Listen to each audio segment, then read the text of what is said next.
Hellos to you, my friends!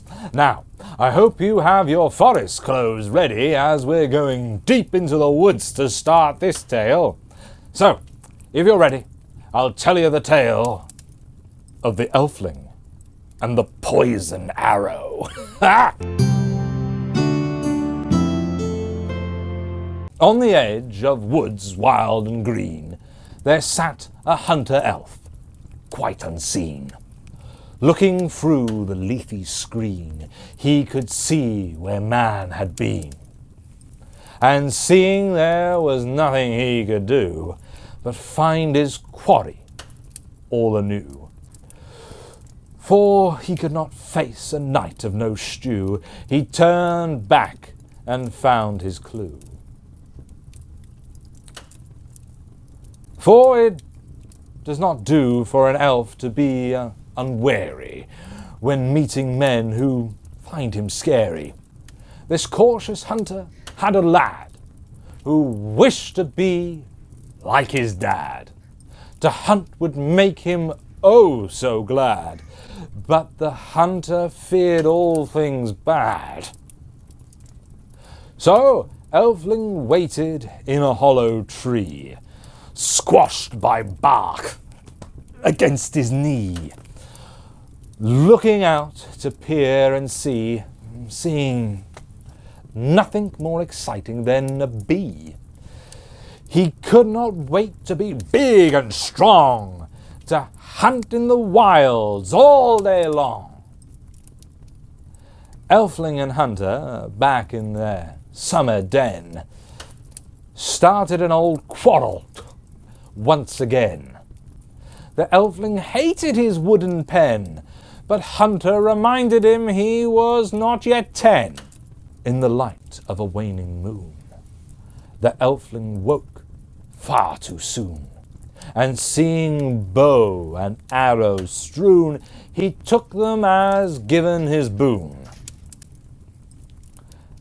Out the den he took to flight, with no thought of any fright. The darkness hid much he could find, and joy overran his youthful mind.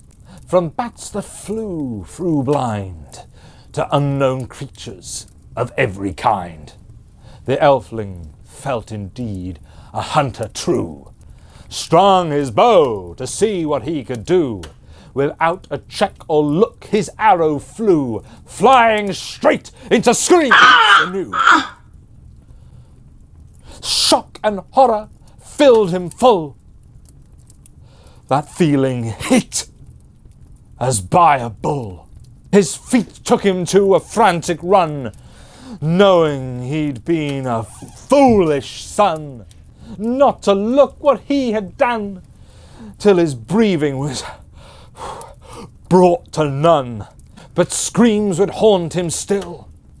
His father's voice his head did fill, admonishing his foolish will, sending him back down the hill. Following both screams and shouts, led to village of man, no doubt. Sun did rise as he watched his unknown mark from a hidden spot. Tears fell in this dark, staying as light moved up and down its arc. For this was not his intended lark, as his victim lay in pain. From his leg a sickness grew, that spread to those who came to help him through. A blighted arrow's flight is more than humans knew. The Elfling out of his days knew what he must do. He must make his amends, whatever twists and bends. He sought to quench their burning sore, thinking fresh water was the cure. As they slept upon them he did pour, to make them dripping to the floor. Burdened still by noses sore and runny, this called for gold and sweetest honey. So, creeping and using the tail of a bunny, the Elfling smeared it from nose to tummy. All sorted, without a shadow of a doubt.